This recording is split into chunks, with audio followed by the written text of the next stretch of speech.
that I'm still waiting to be live, but it actually is live on YouTube, which is a little frustrating, but hopefully I will be going live momentarily and then we could do the Reclaiming Wellness Challenge. If you are new to me, check out some of the other videos in the playlist called the Reclaiming Wellness Book Challenge, and I'll be with you momentarily. Here we go. Hello, everybody. My name is Jovanka from JovankaCiares.com.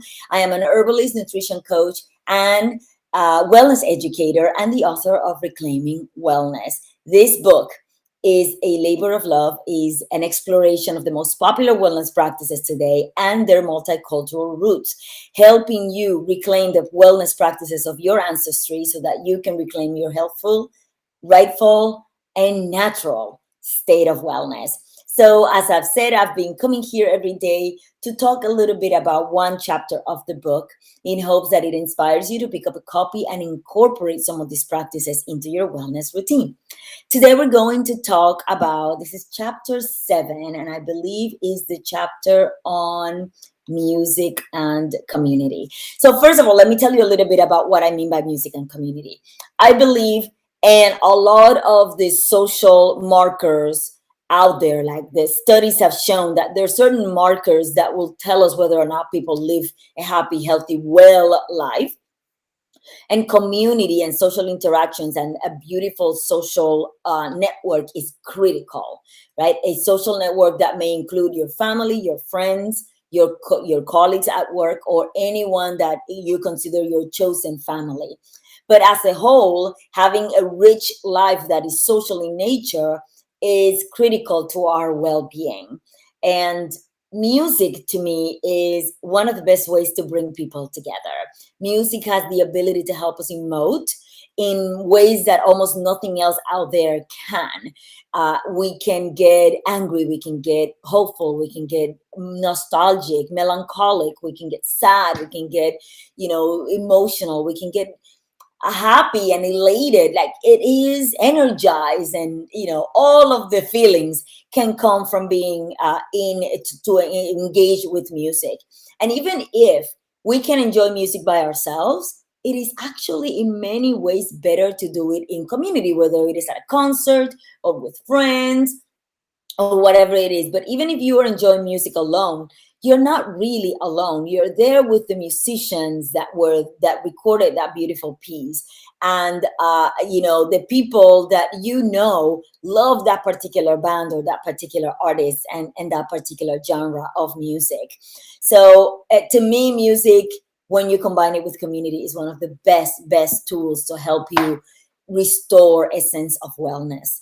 So the book obviously talks about ways in which you can incorporate music into your routine, but most of us know how to do that, right? We can actually pick up an app or whatever it is that we have at home and listen to our music. So instead, I'm going to read you an excerpt from the parts of the book that talk a little bit about community. And in specific, I want to talk a little bit about Ubuntu. So I'm going to read this to you and then explain to you what Ubuntu means. All right. Simply put, Ubuntu is a philosophy that emphasizes the importance of community. The word Ubuntu has its roots in the Nguni Bantu language, which is part of a group of language from Southern Africa, and it literally translates as humanity. More broadly, it is the belief in a universal bond that connects all of humanity. The term is often translated as a phrase, such as, "a person is a person through other persons," or even more beautifully, "I am because we are." Isn't that gorgeous? I love this term because it helps remind me that I am not disconnected from other humans, and I have come to use the term and its philosophy as a tool for healing at a personal and community level.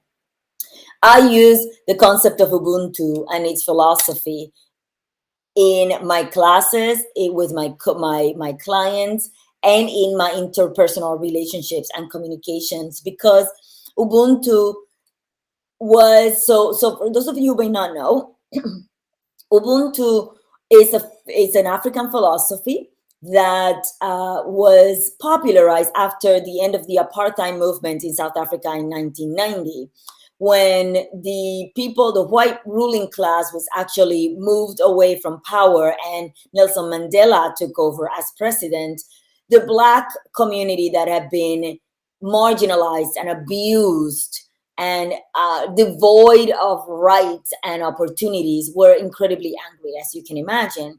And Mandela thought, okay, I understand, but we're not going to solve anything. We're not going to move forward by burning the house down, right? We somehow have to find a way to find the things that are similar between all of us and find a way to build community even with those people that we hate the most, or in the case of the white ruling class, the people that we fear the most.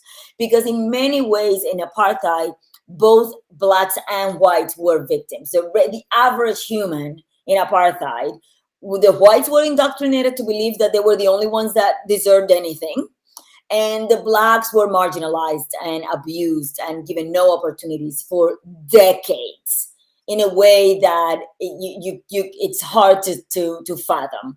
And so Mandela said, how can we build some tool for reconciliation and healing at a social level, at a community level, at a national level?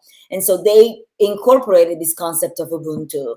And so you can bring it for almost everything in your life. I also want to read you the 7 or the 8 principles of Ubuntu, and they are kindness, compassion, generosity, vulnerability, empathy, friendliness, hospitality, and gentleness.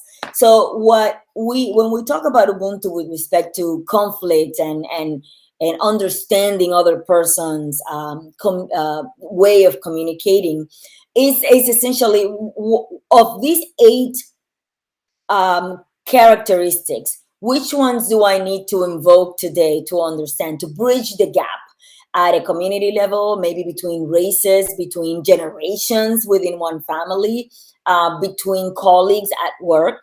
What do I need to do to help me understand this person's point of view, learn about it without judgment, listen to it, without offering a solution, right? Because I might think that I have the solution, but I may not. And I'm here exclusively to listen and to learn and be heard once I have offer a similar practice to the person in front of me or the group in front of me. So it's a really, really amazing tool for to help you build better communication skills wherever you are in your life. So, and of course, once you have better relationships with the people around you, it's much easier to build other forms of wellness. So that is my lesson for today. Make sure that you get a copy of the book and incorporate it into your routine. So today, perhaps you want to listen to that song that evokes an emotion that you haven't listened to in a very long time. Or perhaps you want to go a little bit further and practice Ubuntu with somebody with whom you've had conflict for a long time. So let me know if you do by leaving a comment below. Share and make sure that if you practice this and you put it all over the social media stratospheres, you either tag me or you tag the Reclaiming Wellness hashtag so I can see what you're doing and I can interact with you and give you a shout out. Make sure that you share this video with all of your friends all over the internet and that you subscribe for more tips and a jolt of motivation for your healthy, happy, and beautiful life. See you soon, and I will be here tomorrow with the second to last day of the